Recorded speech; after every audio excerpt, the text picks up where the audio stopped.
Hello, everyone, and welcome to another episode. So, today I am going to be talking to you about something that I just learned from an amazing article that a friend of mine shared with me. And this amazing article talked about a wonderful strategies that I had to share with you. It is called the 9 minute strategies. So, I'm going to be talking to you about how these 9 minutes throughout your day can make a big difference of finding the time to connect with your students and how we can do wonders for relationship building. So, this was found by a gentleman named Jaak Panksepp. He created this theory for parents and caregivers, showing how emotional connection during specific times of the day can help to shape young lives with predictability, relational contagion, or mimicking one another's emotion. And what I love about it is that it provides you an opportunity to strengthen connections with one another in the environment. This practice must occur every day through three segments of 3 minutes each. And this simple theory can have significant application in our schools. The first segment begins our days at school and sets up the nervous system for steadiness and learning. The midway few minutes address transitions through intentional breaks, resetting the nervous system.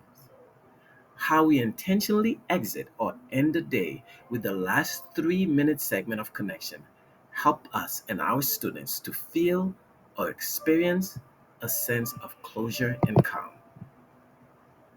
So, this theory addresses rituals such as personalized greetings, morning meetings, and community circles that many classrooms already have in place. But it's more than the traditional bell work. It's the felt environment that we experience throughout the day that creates a sense of relational wealth. Our students often brings nervous system dysregulation into school. They can't calm down, they can't sit, they're moody. It's next to impossible to focus and problem solve when these students are feeling anxious or any emotional discomfort. Their stress behaviors interfere with deep learning. So, as educators, we have all felt the residual impact this generation of children and youth encountered from the unprecedented societal layers of trauma and adversity that the pandemic added to the existing mental and emotional health crisis. So these 9 minutes each day can be thought of as warm ups before learning begins, while resetting our nervous system at midday and winding down with closure as we exit the school day. So I'm going to share with you what they are. So the first 3 minutes is called connection stretching. You can do an activity such as paper tearing. So when the students come in, you greet them at the door with a blank piece of paper. They are instructed to take the paper to their seats and wait until everyone is ready. Then you ask each student to tear the paper into small pieces as they can for 2 minutes. When the time is up, students then partner with each other or work alone and they begin to create shapes, designs, or anything they begin to see in the torn pieces.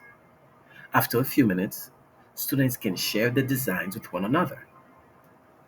The second activity that I'd like to share with you is called Let's Toast. So, in this practice, students are given coffee mugs that they can keep at school.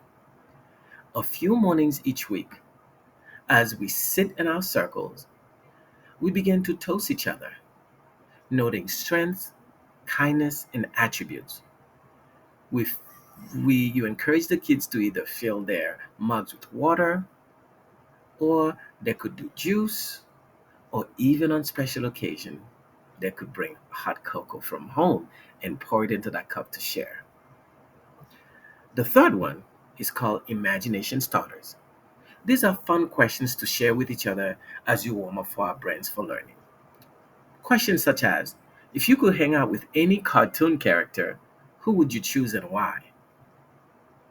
What would you like if you could be uh, uh, if you could be an animal?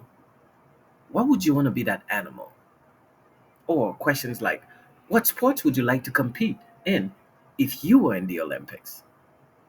Or what magical power would you like to have for 1 week, for 1 day, or for 1 hour? These are questions that you can use during these activities. The midday activities are 3-minute station breaks. This is a time of the day when we and our students need a few minutes to reset and begin again. Playing music, hydrating, journaling, drawing, and moving around, and having a snack are helpful as we invite students to take this transition time for a few minutes. Some effective activities during this time include the following. One of my favorites is called My Favorite Vacation Spot. And this activity just basically gives the students a piece of paper where they can draw or write about an imaginary place they would love to travel, sharing the sights, sounds, smells, and tastes. And they can add to this image or story all week long. Another one that I have is called an imagination station, where you just give them a line. And with that line, they can create any image that they want. Another thing that you can do collaboration stories. In small groups of 4 to 6 students, you ask each person to draw a shape, line, or design of any kind on a blank sticky note. As a group, you decide who goes first. The first person holds up their note and begins to tell a story about their drawing. The next person holds up their note and continues the story with their own work. So, as we move through the group, each person contribute to a fun story. Another challenge is to see who can recall the entire group. The final 3 minutes, exiting the day. In this segment, we can focus on effort and touch points that went well. How we exit with our students help us all to begin a fresh day or class period tomorrow. You can do activities such as effort moments, where students can draw or write down something you put effort into today. This is not about a good day or a bad day, but a moment when you felt motivated or tried to work out a solution or help the classmate when he or she was struggling. You can also show a wonderful video clip endings.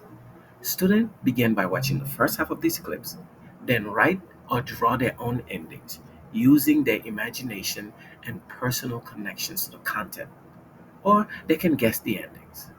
They wrap up by finishing the clips, comparing their guesses with the actual endings.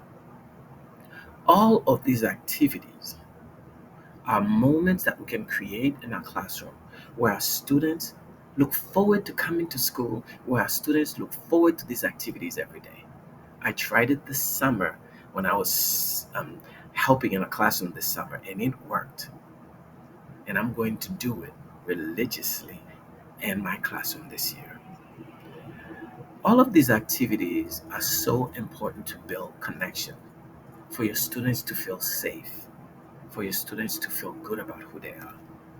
When we are intentional about procedures, we can cultivate a strong engagement while we begin building relationships and connections with our students, which is so important. Thank you for joining me in this podcast, and I hope that you'll be able to try this wonderful procedures in your classroom and you continue to be the amazing educator that you are. But remember, take great care of yourself. And thank you for joining me. And have a wonderful